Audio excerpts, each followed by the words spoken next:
1947 August 15 ഭാരതം സ്വാതന്ത്ര്യ പുലരിയിലേക്ക് കടന്നു. Portuguese അധിനിവേശത്തിന് കീഴിലായിരുന്നു ഗോവ. 450 വർഷത്തെ പോർച്ചുഗൽ അധിനിവേശ ഭരണത്തിന്റെ കെടുതികൾ അനുഭവിക്കുകയായിരുന്നു ഗോവൻ ജനത.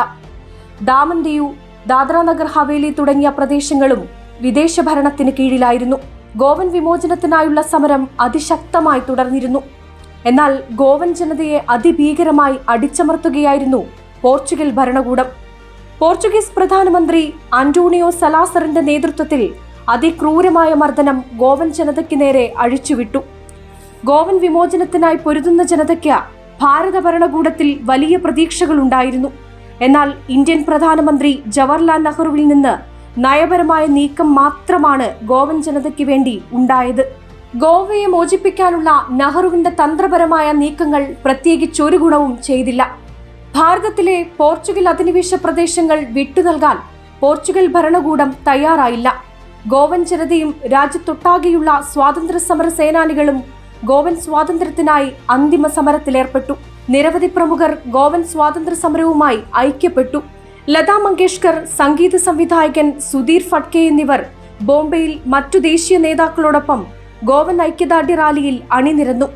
പൂനെയിൽ സംഗീത സദസ്സ് സംഘടിപ്പിച്ചു. അതിൽ നിന്ന് കിട്ടിയ വരുമാനം ഗോവൻ അധിനിവേശത്തിനെതിരെ ആയുധങ്ങൾ ശേഖരിക്കാൻ ലതാ മങ്കേഷ്കർ സംഭാവന ചെയ്തു. 1950കളുടെ മധ്യത്തിൽ ഗോവൻ വിമോചനത്തിനായി ആയിരങ്ങൾ സമരത്തിൽ അണിചേർന്നു.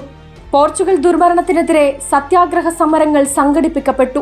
കർണാടക സിംഹം എന്നറിയപ്പെടുന്ന ജഗന്നാഥ റാവു ജോഷിയുടെ നേതൃത്വത്തിൽ ആയിരങ്ങൾ സത്യാഗ്രഹ സമരത്തിൽ അണിനിരന്നു.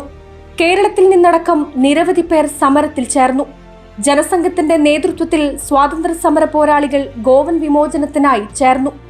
AK Shankaramenon, Kutty Gopalan, T Sukumaran, M Chathu, TV Narayanan, Narayanan Nair, Unni, AV Ambadi, KM Kuttikrishnan, M Damodaran, Govindan Thachambalath, Kannan master, KC Sukumaran തുടങ്ങിയ നിരവധി പേർ സത്യാഗ്രഹ സമരത്തിൽ അണിചേർന്നു.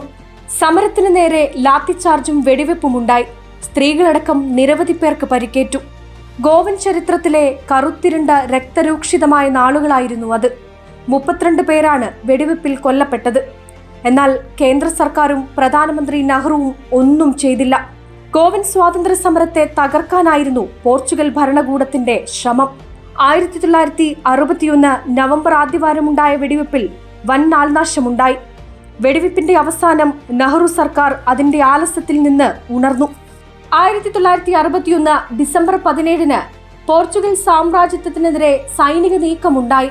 30,000 സൈനികർ ഗോവൻ സ്വാതന്ത്ര്യത്തിനായി പോരാടി. കര, വായു, നാവിക സേനകൾ ഇതിലുണ്ടായിരുന്നു. 22 ഭാരത സൈനികരും 30 പോർച്ചുഗീസ് സൈനികരും കൊല്ലപ്പെട്ടു. 48 മണിക്കൂർ കൊണ്ട് ഗോവ വിമോചിതയായി. അത് ഭാരതത്തിന്റെ ഭാഗമായി.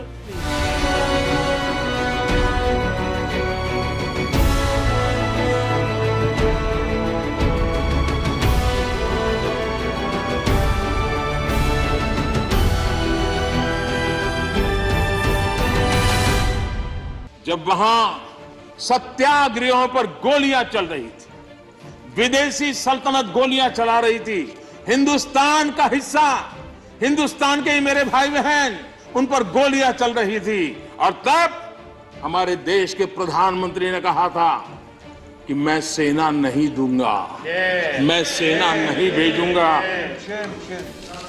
सत्याग्रहियों की मदद करने से उन्होंने इनकार कर दिया था। ये गोवा के साथ कांग्रेस ने किया हुआ जुल्म है, और गोवा को 15 साल ज्यादा गुलामी के जंजीरों में जकड़ के रखा गया, और गोवा के अनेक वीर पुत्रों को बलिदान देना पड़ा, लाठी गोलियों से जिंदगी को बसर करनी पड़ी, ये हाल पैदा किए थे. ഗോവൻ ജനത സ്വാതന്ത്ര്യത്തിലേക്ക് കടന്നു. ഭാരത സ്വാതന്ത്ര്യ പ്രാപ്തിക്കായി ഗോവൻ വിമോചനത്തിനായി പോരാടിയ സ്വാതന്ത്ര്യ സമര സേനാനികളുടെ ത്യാഗത്തിനു മുന്നിൽ നമുക്ക് ശ്രദ്ധാഞ്ജലി അർപ്പിക്കാം. അവരുടെ കുടുംബാംഗങ്ങൾക്ക് നമുക്ക് അഭിവാദ്യങ്ങൾ അർപ്പിക്കാം.